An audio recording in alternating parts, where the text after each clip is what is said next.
You're probably thinking, my boyfriend said this was a superhero movie, but that guy in the red suit just turned that other guy into a fucking kebab. Well, I may be super, but I'm no hero.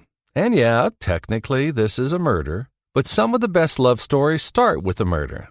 And that's exactly what this is. Thrive Loud with Lou Diamond. And to tell it right, I gotta take you back long before Lou squeezed his ass into red spandex.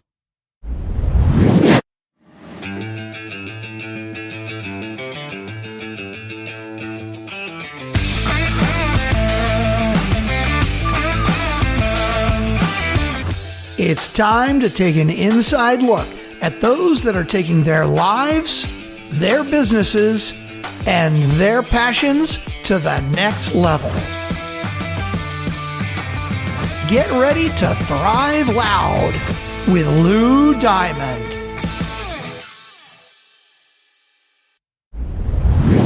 Welcome, everyone, to another episode of Thrive Loud with Lou Diamond, connecting you to the most inspiring and amazing people that are thriving each and every day. I'm your host, Lou Diamond. Today on Thrive Loud, we have a woman who has been a sex-trafficked child, champion cowgirl, world traveler, Muay Thai kickboxer, keynote speaker, practicing student of bioenergetics, mentor, author, podcast host, your loudest cheerleader, and today, our featured guest on Thrive Loud. Thrive Loud listeners, I bring you Rayanne Irving. Rayanne, how are you today? I am amazing. Fantastic. Thank you so much for having me on today. We had a lot of fun putting that together. We just saw something cool on your website that listed all of these ridiculous things that you've done in your life. And I'm like, oh my God, she's like everything. So obviously I covered a lot of things in there, and I want our listeners to kind of get not the full like rewind all the way to the womb, but I kind of want to get to the point of, obviously you've had some interesting challenges in your life at an early age. Yeah. I want to kind of hear that journey. So let's like kind of bring us up to speed if you could. And sure. I led off with one of the toughest things to overcome, sex trafficking at a very young age. How, when, and how did this happen? And let's like move through the fear into courage, which is, I know, something you're very big about. So. Yes. Oh, thank you. Sex trafficking, it's really the least probably interesting thing about me. So when I was 16, I had some, as a lot of us grow up and we have intergenerational family issues and traumas and, behavior patterns and epigenetics that get passed down. And, my father, we're indigenous. My family's Métis on my father's side. And then on my mother's side, we're a whole host of fun things. And so that came with its fair amount of depression. And my father was also a drug dealer. And him and my mother split as a result of his dealing, because she was terrified that I would be taken away by the government. And so I didn't have a close relationship with my father, but also my mother had her own traumas as a child that I won't go into because that's her story. But, I think that we can both agree that these patterns and these behaviors get passed down. And so there was a lot of things going on in my life. By the time I was 16, my biological father, I had been kind of abandoned at parties he'd go to. And, I'd grown up around some rough people, but I also had grown up on a ranch with my mother. So I had this really strange gift. My ability to adapt was already, on point, right? Like I was a chameleon. I could be who I needed to be. And so I had this boyfriend. He was my first boyfriend, the second boy I'd ever kissed. I met him about 2 weeks after my 16th birthday. And he raped me one night. And I didn't understand. I didn't know that I could leave. I didn't know where to go, because at that point, I was a runaway, because neither one of my family systems were supportive, and I had been fostered out, and it wasn't an ideal situation. There was a lot of verbal and emotional violence in my family. And so the next day after I was raped, him and his friends actually drugged me, and then they gang raped me again. And that's when I woke up naked in a bathtub. I didn't know where to go or who to turn to. And so, as you can imagine, they dropped me off on the side of the road and just left me there. And I had no idea what was going on. I was stumbling around, drunk and drugged. That's my very naughty kitten. I was going to say that is an interactive cat jumping right at you. I always tell her I'm going to make mittens out of you if you don't behave. But anyways, so what happened from there is, as I was couch surfing and I didn't know how to relate my experience to the people around me. I was very fearful that people would be disappointed. There was slut shaming a lot going on, where the boys told people that I had wanted this, and they had just completely dismantled the truth around me. And I didn't have a voice at that point. Again, I was a chameleon, I was surviving. And so I ended up becoming adopted by some street kids, by a street gang. There was a young girl, she was about 15 years old, and they took me in. And it was glorious. It was everything that I had always wanted and never knew existed within a family dynamics. And they pumped me up, they fed my ego, and they loved me, which is something I didn't have defenses for. I didn't know how to be loved in the way that was so overwhelming, and it felt so good. There's a lot of other things at play there that I always encourage people to check out my website to understand the neurochemistry that takes place in a young woman's brain. I won't get into that now. And so I ended up being groomed and recruited before I was turned out to become a child prostitute, or prostituted as a child, as they like to say. And within that dynamic of the family, it was gangs. I mean, this was 1998. The gang wars were just off the charts. There was deaths everywhere you looked.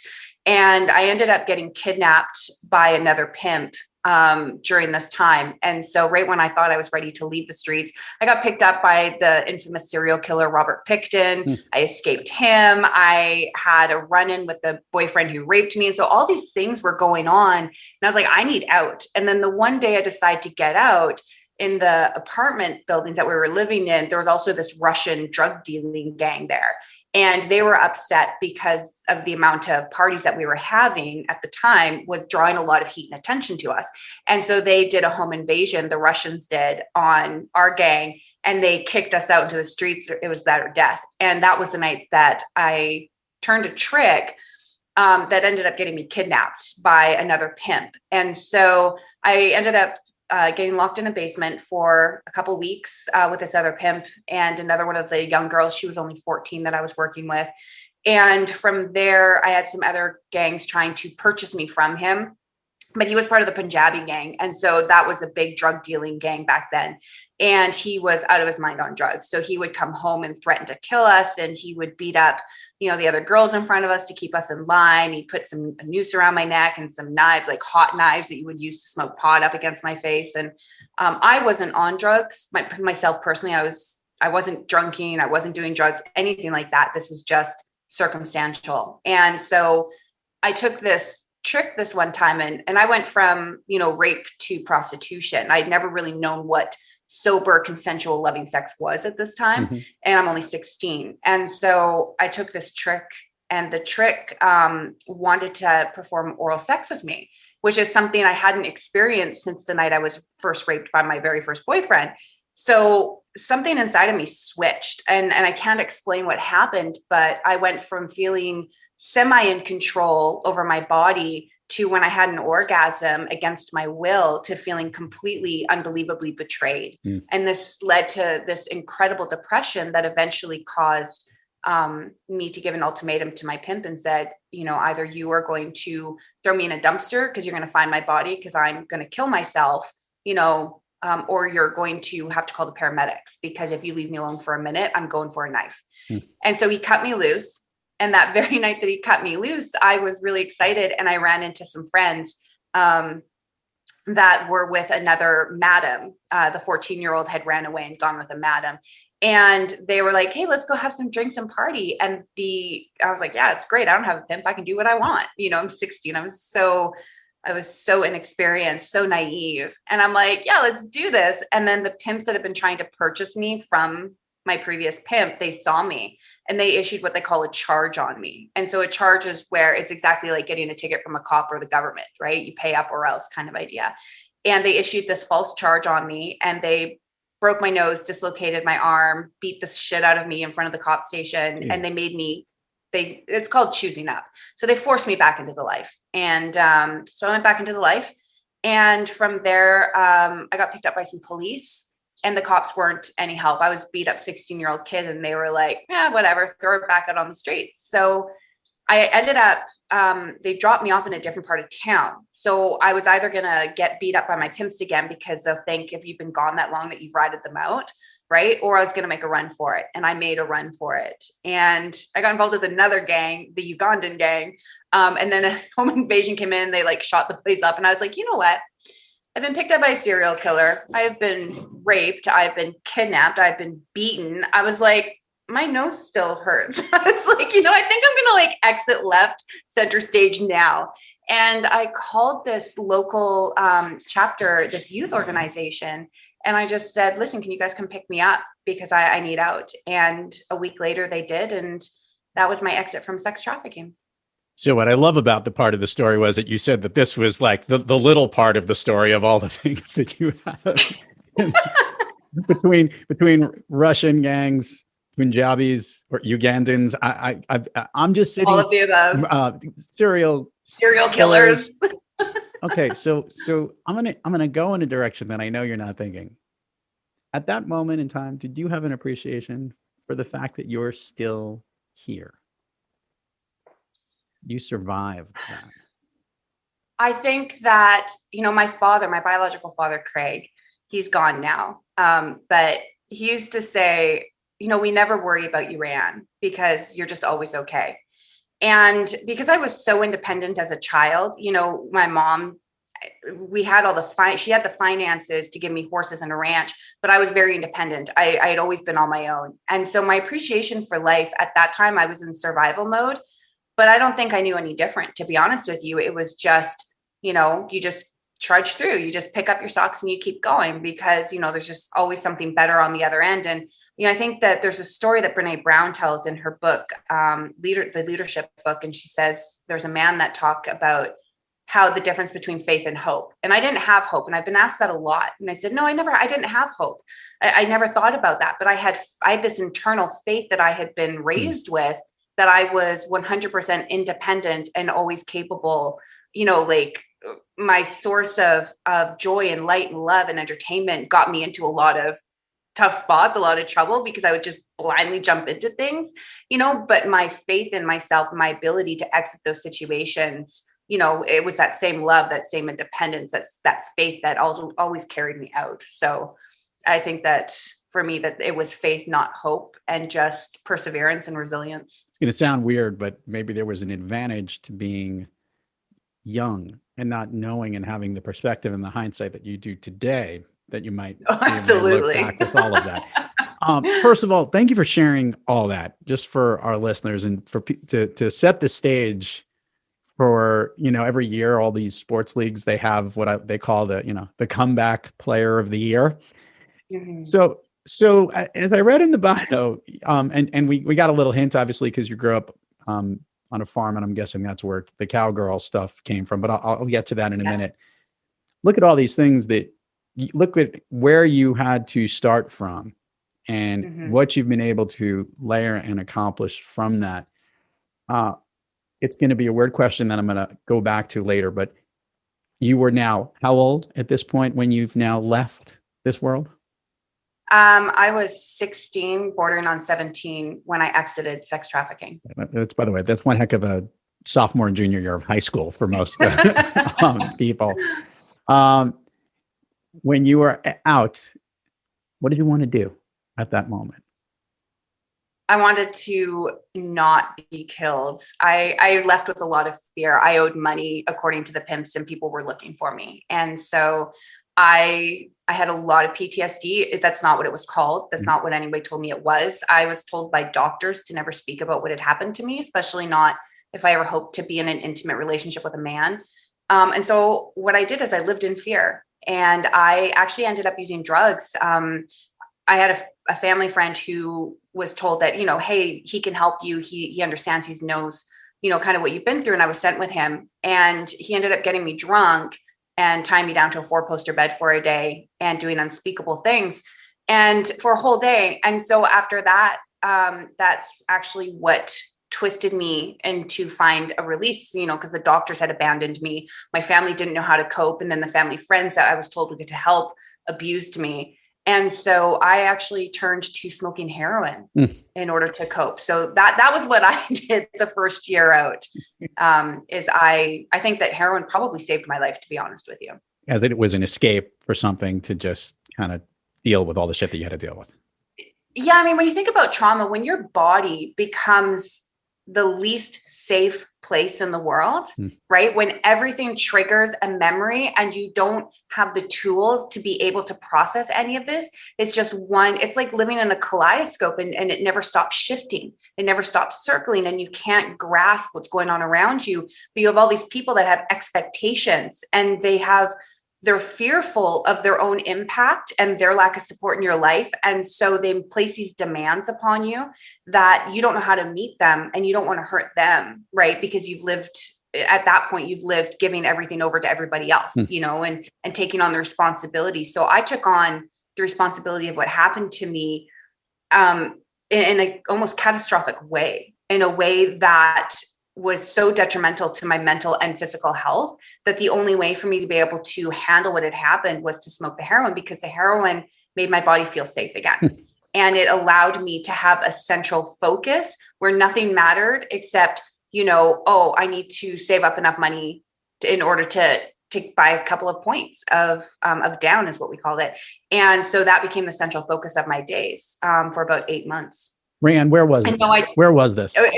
In Vancouver. And I was not turning tricks, just so people are clear about that. I was actually canvassing, which is really interesting. I was collecting money for the food canvassing, and then they would pay you at the end of each shift in order to collect money for them. So I was using that to purchase heroin. It was such a bizarre situation. We went from sex trafficking to heroin, which saved your life. Well, yes. And how long did this run for? How long? About 8 months. Okay. What made the switch to get you off of it? And what was the direction you started heading into? So I love this question. It's one of my favorites to answer. My kitten just jumped up on that. Just get down. And so I was actually at my mother's place. I was visiting my mom, and the show came on, and it was called The Horse Whisperer. I don't know. I'm a big book reader. That's probably the greatest gift both my parents gave me. Is my mom didn't read, but my father was an avid, voracious intellectual. And so I was always given books well beyond my reading capabilities.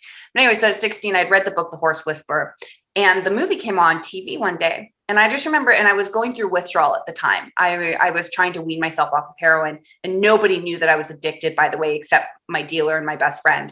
And so I was very much a functioning addict at that point. And I just remember looking at the screen at Robert Redford and Scarlett Johansson and thinking to myself, I want to be there, not here. I want to be there, not here. Because I'd grown up with horses on the ranch. And so as soon as I made that distinction, I felt ready to face what it was that I had been attempting to avoid. And so I decided to move, and I moved up closer to where my biological father was living, about 5 hours out of town. And I got a job working for some people cleaning horse stalls. And that ultimately was my exit. I detoxed in a basement for about 2 weeks at my father's place without him knowing, and just went through all the withdrawal on my own and just sucked it up and went to work every day. Being around horses has had lots of therapeutic things for lots of people. There is actually, what was that movie? 28 Days, right? Wasn't that movie with Sandra Bullock is trying to, just asking for help, which is, I guess, that connection. Now you're a teenager around that environment, and listeners need to know this. She just came from outside of a farm today, hanging out with this. Obviously, this has been something that you've been around ever since. True?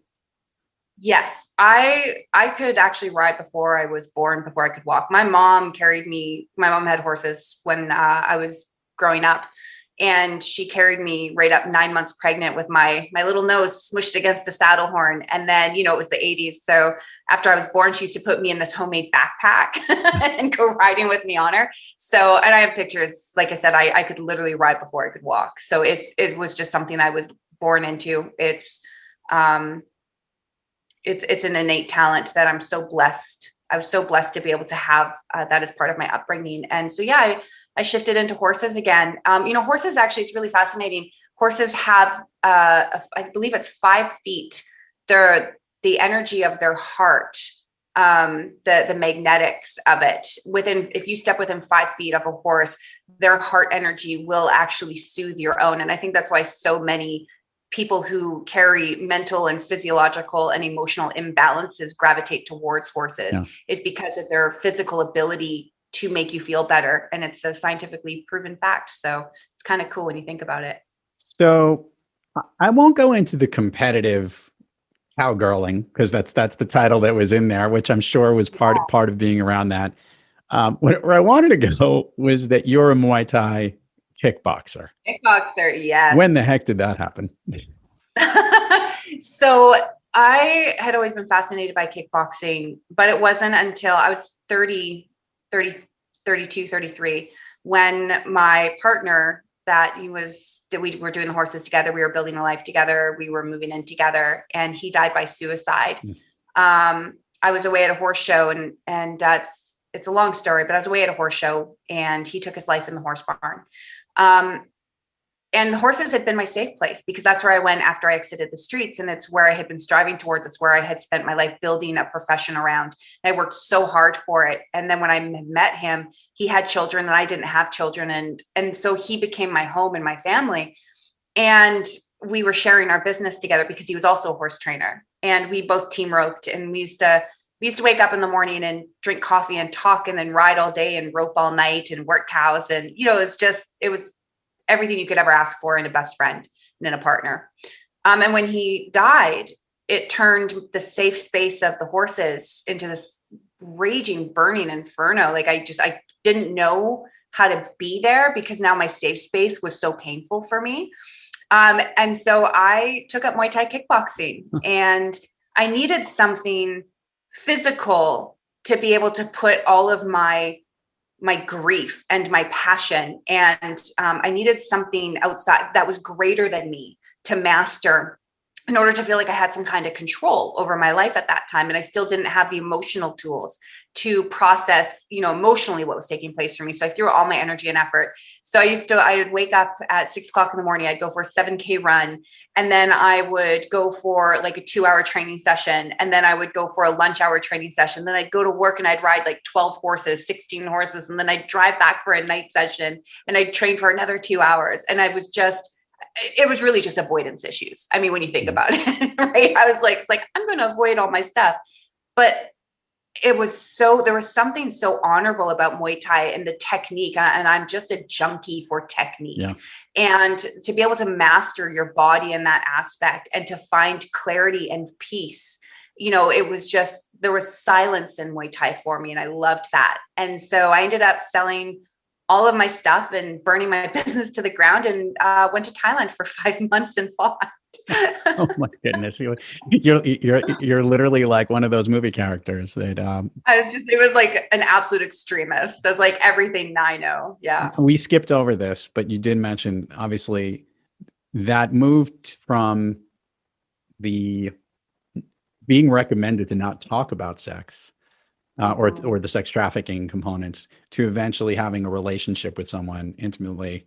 When did you eventually start to share this story that might have been bottled up? Did you, is really a question, actually, that I shared the story. I had a lover for about 3 years. And I speak about this very openly, because I don't believe that there's any shame in it. And although some of your listeners might be like, that bitch, and like turn it off right now. But I had an affair with a married man for about 3 years. And I told him what had happened, because I fell deeply in love with him. And I never asked anything of him, because I was very independent in a lot of ways. And I had a lot of traumas and PTSD that didn't allow me to open myself up in certain ways to people back then. And I remember telling him, and then he turned on me, because he was so afraid that people would find out, because the romance had gone on for so long.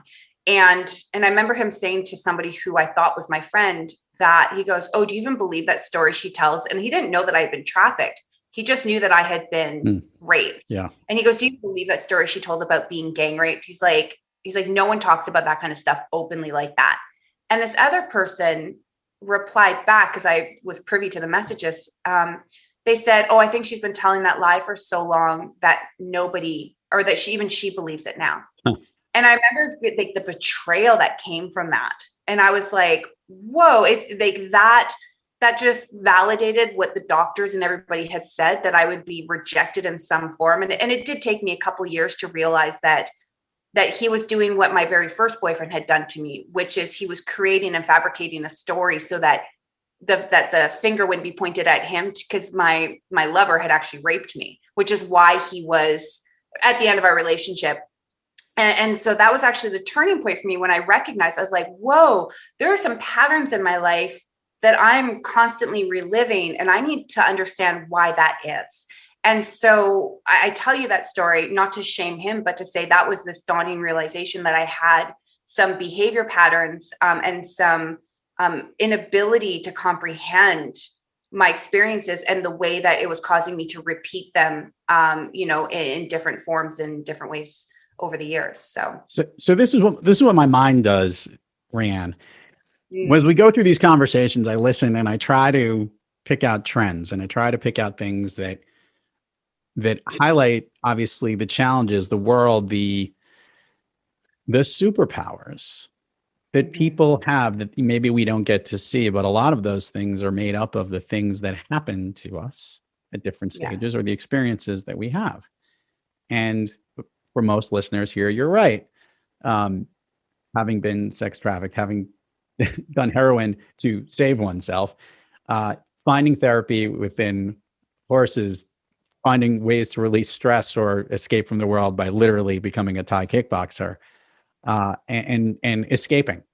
All of these things help to maybe heal you in whatever way you needed to at that point.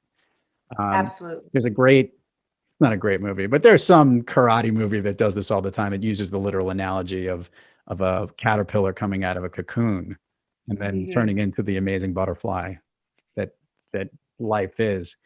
You've got a lot of layers that help to put this chrysalis around you.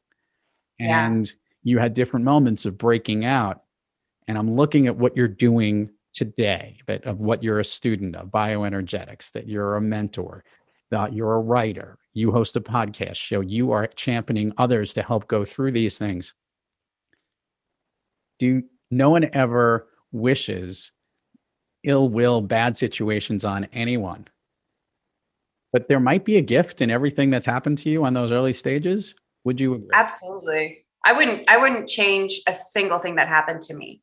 Not a single thing. Not even the parts where I'm a villain in someone else's story, because I really believe that's our cosmic contract. I think that if people wouldn't have responded to me in certain ways, I think that if I wouldn't have been raised by the parents that I was raised in, I feel as though, not just that everything happens for a reason, but that everything happens. I believe that the soul is love in a constant state of expansion. And that in order to expand in such a way, we have to be able to find compassion. And compassion sees beyond, the depravity. It sees beyond people's actions, and it sees the pain that lies beneath them. And it shows you what's pushing people to take the steps that they're taking. And I think that if I would not have walked that path, that I would not be able to have compassion and be able to understand that if we ever want to end human trafficking, it actually starts inside. It starts with us, and it starts with us taking accountability for our healing. And it starts with us looking back and not saying, this person did this to me and that person did that to me, but it asks the question of, how did I contribute to that? Where did I learn that behavior? Where did I take in, where did I build that armor? Where am I deflecting? Where am I projecting? And where am I placing blame when really I just need to be leaning into the insanity of healing? Yeah. Right. And so I'm so incredibly grateful for every experience. And, it wasn't until I almost died in Thailand. Funny story, actually. So I love what you define as funny, but keep going. This is a really good one. So I had a small ingrown hair in my leg. I was training insane. Like I was in like a fight camp for 5 months, right? Like I just never let up because I didn't know how to. And so I had an ingrown hair in my leg, and I kept training and fighting. And that became like a little boil, like a little abscess in my leg. And I had to go into my fight I had like broken bones in my foot and my leg was off the charts, and it was that time of the month for me. And none of that matters in Thailand. All that matters, doesn't matter whether you win or lose your fight. And I love that about Thai. So it meant about the honor system. It only matters how big your heart is over there. And before I walked into that fight, my trainer actually stopped me and he looked at me and he said, I think before you come Sinbi, that you already a fighter. And I think that you have many, many fight, and that you a champion, that you've won all of these fights. He goes, and I see your heart. It's so big. He goes, I know you're going to win this fight too. And he said it in his beautiful Thai accent. It was great. So, anyways, I go into this fight, and the very first roundhouse that I throw, this girl throws up an elbow, and I don't even know how she managed on my entire leg to find the one tiny little ingrown hair that was like a pinprick of abscess, and it imploded inside my leg. And it actually ended up causing sepsis and blood poisoning. And so anyways, so I'm like, I come out of this fight, I win the fight, of course. And I come out and I'm looking at my leg. I'm like, that looks really bad. I was like, anyways, go to bed. I wake up with the chills and the stress or whatever. And I'm like, shit, like, I think I need to go home. So anyway, so I was supposed to stop in Japan to see some friends, and I didn't because I was hallucinating by this point. I get home, I get into the hospital. Took them hours to see me. I finally stood up and screamed at the nurse, like, because you can't see my knee anymore. It's traveling up to my groin, this infection. And I'm freaking out. And the doctor, they did bedside surgery on me right there. They're like, this is going to hurt. Stab me with a bunch of needles. And I was like, what? So anyways, I was on intravenous antibiotics for over 2 weeks. I couldn't walk on my leg. They cut, and I was twice a day at the intravenous. So it was bad. The doctor's like, P.S. you were going to die, like, just a heads up. And I was like, that's great. What they didn't tell me is that when you take antibiotics intravenously for 2 weeks, that it doesn't just kill all of the bad bacteria in your body. It actually wipes out and decimates the good bacteria. And all of a sudden I couldn't walk on my leg because now I have crutches because they've done surgery on it.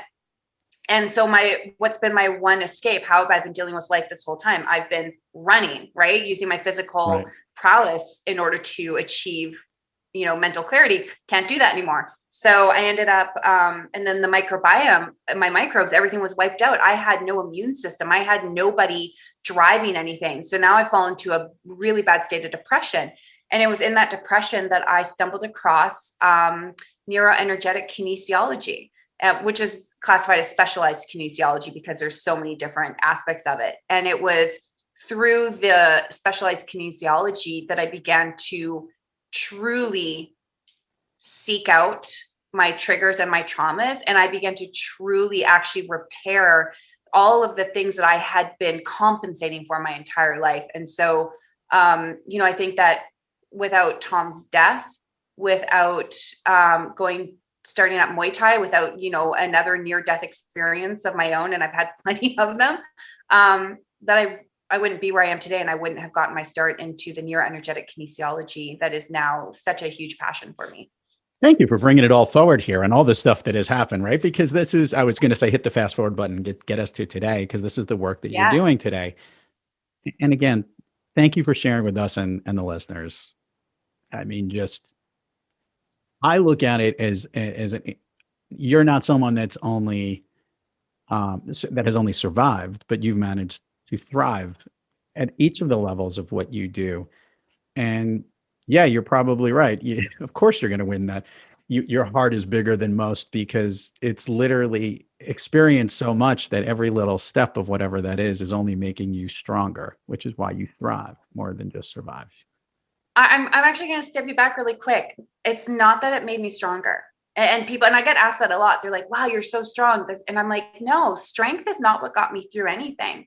It's actually my capability for joy, my ability to find beauty in just about everything that I see. And I think that when you lose that inner child, that joy, that, strength alone can't get you through, because strength, grief, that just builds armor, that builds a shrine, to something that we call strength.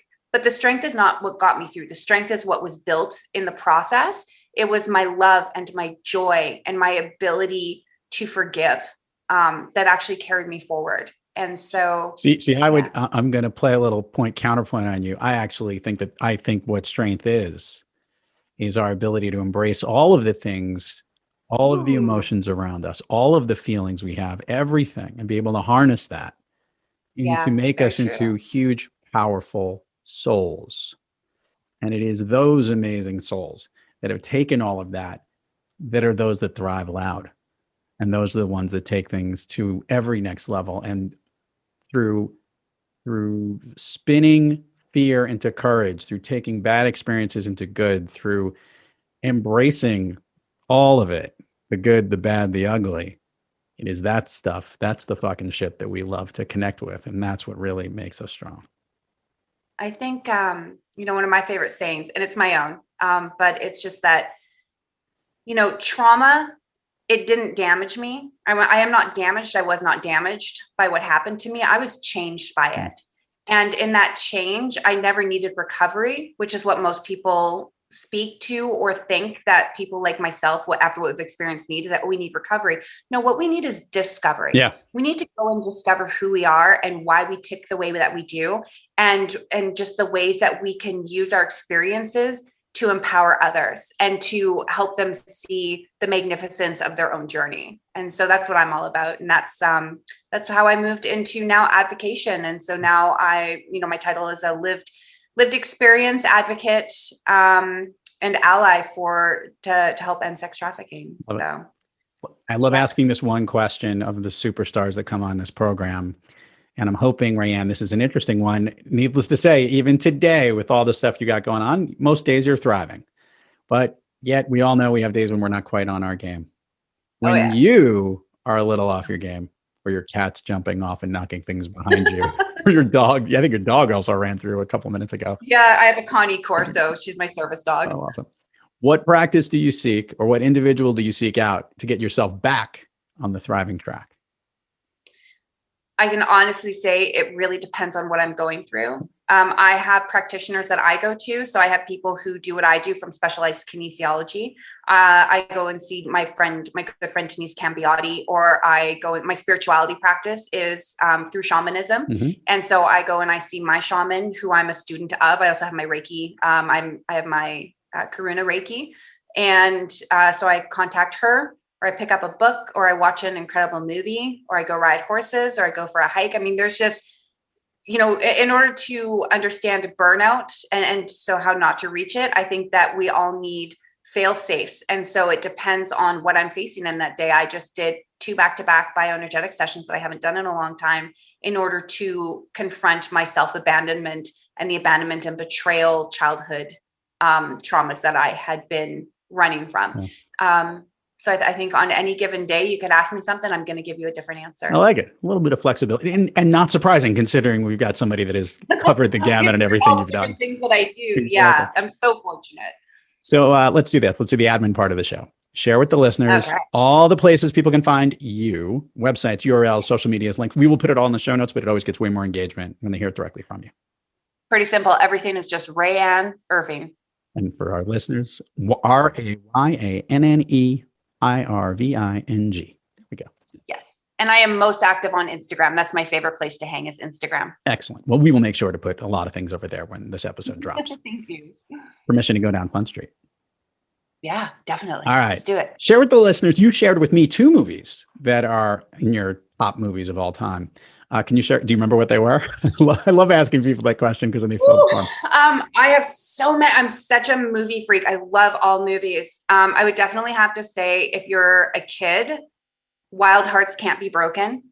That's just a phenomenal movie. And I think as an adult, it hurts my heart every time I watch it, but I watch it anyways. Legends of the Fall. Yeah, I would imagine the Native American or whatever the situation was in Montana, right? They were in Montana where that happened. Yeah, I could see you totally connecting with that for obviously. Yeah, I work with a couple bands up here doing my bioenergetic stuff, and I really had to seek out my own heritage because my great grandmother was raised in residential school, and so a lot of trauma came from that. And I don't know if you guys know about residential school. If you don't, please look it up.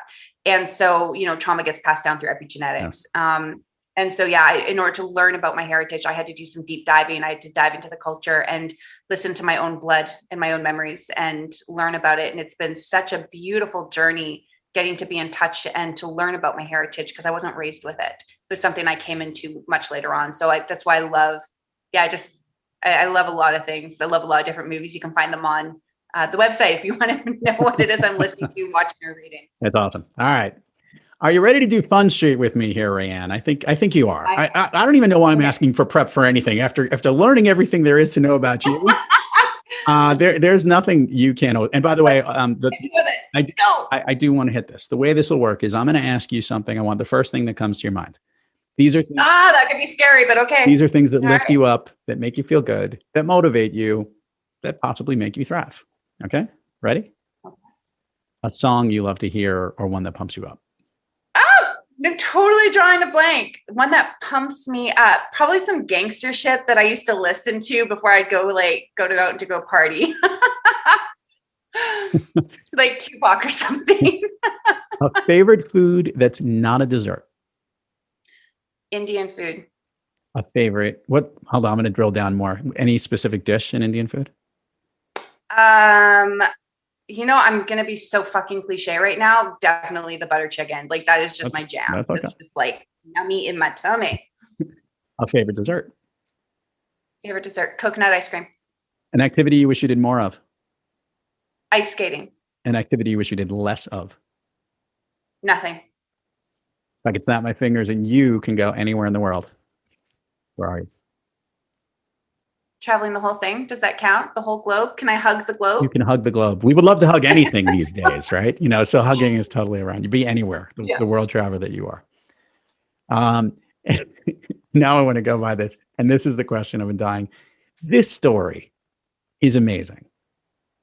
This story, I don't think even you appreciate it, because maybe you're brushing it over because you've overcome it. Where's the movie? when are we having the Rayanne Irving story? Because let me tell you something. I know some people in Hollywood. We're funding this puppy. You know what? I'm going to be really honest with you. I've been working on a book called Sonder. You got to look up the definition if you don't know what Sonder means. It's a phenomenal definition. And I wrote a book. I'm 6 chapters away from being finished, and I just haven't met a literary agent yet. Okay. So we're work in progress. We'll use it at that. How about that? Yeah, we're a work in progress. Rayanne Irving, seriously, you're a fucking rock star on so many different levels. But thank you so much for coming on Thrive Loud. This has been awesome. Continued success for you, for your business, your life, and everything, and keep being the inspiration that everybody needs, because you are just that. Strong at heart. You're blush now, so thank you. You got it. Thank you. To keep me humble, I still clean horse shit on a daily basis. It's good. It's fair enough. We all clean some kind of shit at some point of the day, anyway. Right? Anyway, thank you so much for coming on Thrive Loud today. Thank you so much for having me here. And to all our listeners out there, thank you for joining us. And until next time, keep thriving onward and upward. And remember, be brief, be bright, be gone. You've been listening to Thrive Loud with your host, Lou Diamond. Check us out on the web at thriveloud.com and follow us on Instagram, LinkedIn, Twitter, and Facebook at Thrive Loud. And check us out on the Good Pods app at Thrive Loud, where you can follow, listen, and connect directly to Lou and all of the Thrive Loud episodes. Thanks for listening.